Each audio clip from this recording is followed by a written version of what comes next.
Lesson 6. Making comparisons with adjectives. A bear is big.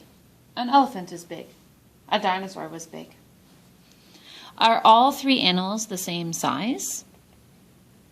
Certainly, the answer is no. If we wanted to say the animals are of different sizes, will the word big do the job? Again, the answer is no. However, we can change the word big so that it will show the differences in the group.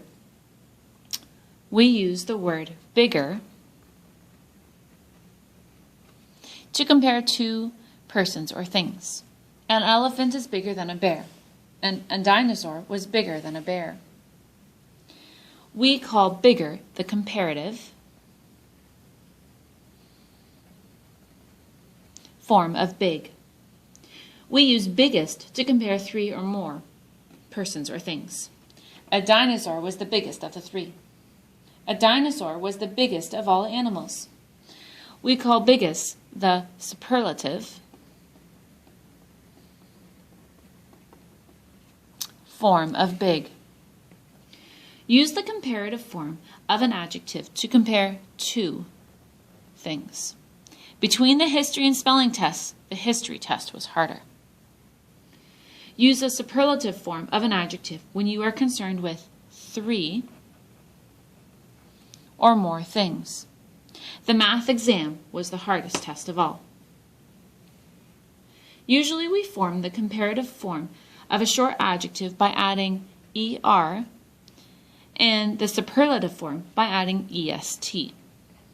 Here are some examples. Long, longer, longest, old, older, oldest, funny, funnier, funniest. For longer adjectives, we form the comparative form by using the word more. And the superlative by using the word most. Here's some examples. Difficult, more difficult, most difficult. Noticeable, more noticeable, most noticeable. Careful, more careful, most careful. Use only one form of the comparative at a time. Do not use more and the ending er with the same word, or most and the ending est with the same word. Here's some examples. Wrong. This pillow is more softer than that one.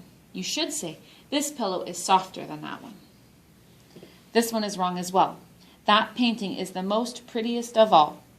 It should say, that painting is the prettiest of all. Now, there are a few adjectives that do not change their form by adding er or est. The comparative and the superlative forms of the adjective are completely new words. Here are two important ones to remember. Good, better, best. Bad, worse, worst. Now you're ready to do the exercise on page 6 of this assignment.